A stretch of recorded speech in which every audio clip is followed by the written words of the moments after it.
This book is not an easy one to read. I will not try to convince you otherwise. It's full of mistakes, red flags, betrayal, abuse, and more profanity than I would usually want to have in a book that teenagers will read. I know exactly how uncomfortable this book is to experience. I'm the one who has sat down every single day thinking about, planning, and writing down every word of this story. I have sobbed during the writing of certain scenes and screamed into the darkness during others. To be completely transparent with you, I cried through the writing of the last 7 chapters. I almost gave up because I was terrified, exhausted, and heartbroken. The thing is, even though it is a hard book to experience, it's an important one. I need you to let yourself be uncomfortable. I need you to have the tough conversations with yourself and with the ones you love. I need you to face what is in this book so you can understand it can happen. It has already happened to far too many children. To the parents who have this book in your hands right now, please understand why the quotes in this book are included. I'm not trying to be vulgar or crass in the things I have written. At the beginning of this journey, I considered changing the quotes to be less abusive. Some I have, because I had no choice, or this book would be banned for the words used. It may still be banned, even with the less horrific wording of certain sentences. The quotes that I have chosen to include are for a specific reason. I need you to know that. These were quotes that were spoken to a 14-year-old while she sat in 3 places: her home, her school, and her best friend's house. Most of this book happens in a single place, her kitchen. Bianca Manning did not meet an internet predator in the middle of the night while she sat in the darkest corner of her backyard, huddled in on herself, while she used a hidden phone that her family had no idea she possessed. She met him in her kitchen on a family computer, with the screen facing out a couple feet from her family's kitchen table. These are quotes that her parents had no idea were said while they were in the next room. Quotes that her friends had no idea she had ever heard. Quotes that left her feeling sick, disgusting, unloved, scared, and enraged.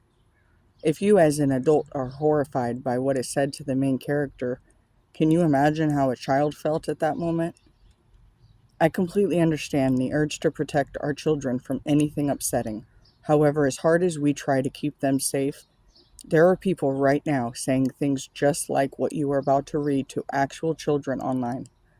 This is why I chose to include the tough moments. If you read something and it infuriates you to the point that you throw this book across the room and scream, I get it. All I ask is that you pick the book back up and keep reading when you are done. I need you to keep reading. For your inner child, for mine, and for each and every one of our children sitting on the internet right now.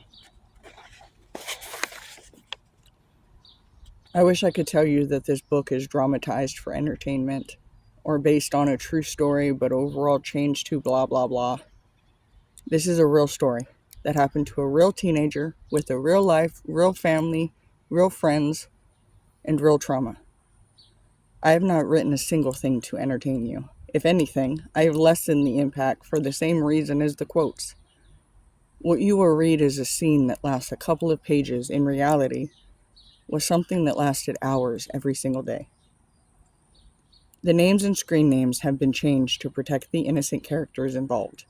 Certain websites have been changed or the name left out completely because I do not want to teach your children where to go to be hurt. I'm honest about the reality of this story because I do not want someone to convince themselves this story is as scary as it is because I've made it up. Everything you read has already happened and has the possibility of happening again to the next vulnerable child. With all of this being said, I have put my heart and soul into these pages. I truly do hope you all love this book as much as I do.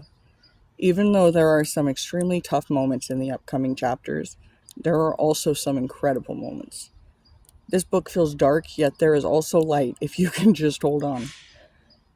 Some characters enjoy causing others suffering, yet some characters fight for love. I promise you that the prologue is full of hate, but the epilogue is full of love. You will meet characters that you see red flags a mile away, and you will want to smack the main character for not seeing them too. You will live through moments with her that will make you want to wrap her in your arms and cry as hard as she is. Most importantly, I hope that by the end of it, you will have learned something that might help you connect with the children and teens you are surrounded by. The honesty in this book is to allow you to understand how things can be unfolding right under our noses, and how good intentions can hurt people we love. If one child is saved because I wrote this book, then it is worth everything to me. To the teens whose parents are forcing them to read this, or maybe you found this book on your own. Either way, I'm glad you're here. This book is for you even more than it's for them. The same things that were said above apply to you too. I know this book is intense. I have a feeling, though, that the teens who read this book will handle it better than the adults.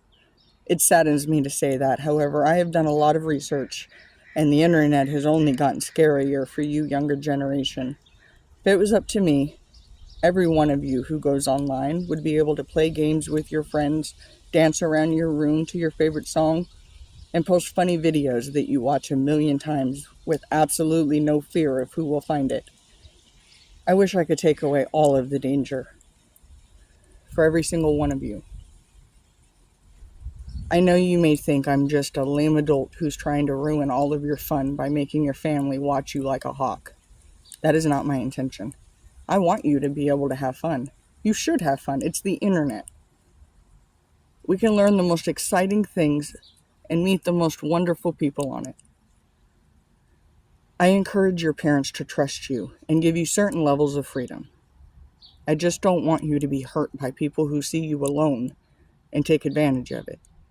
This world shouts that dangerous people are on video games, webcam websites, and dancing apps. They are there. We all know that. They aren't only there, though. They are also on websites that teens go to for support from other teens. They are on messaging apps that you talk to your best friends on. They are even on the most innocent of websites, places you think only contain funny cat videos. Even worse is the fact that sometimes internet predators don't show up as the creepy old dude who drives up in a windowless white van to offer you a piece of candy.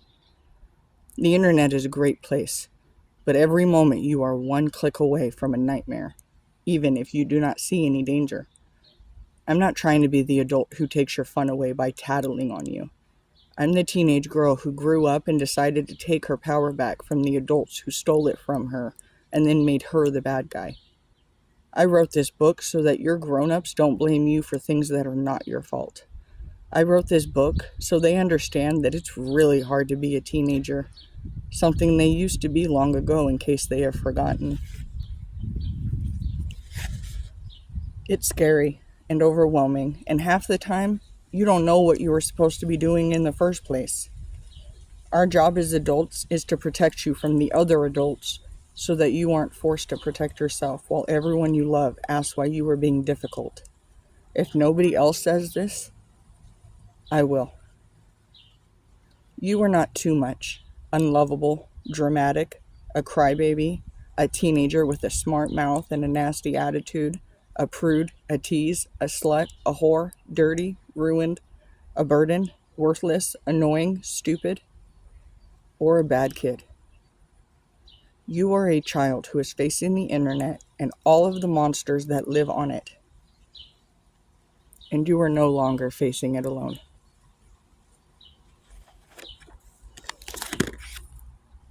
I love you.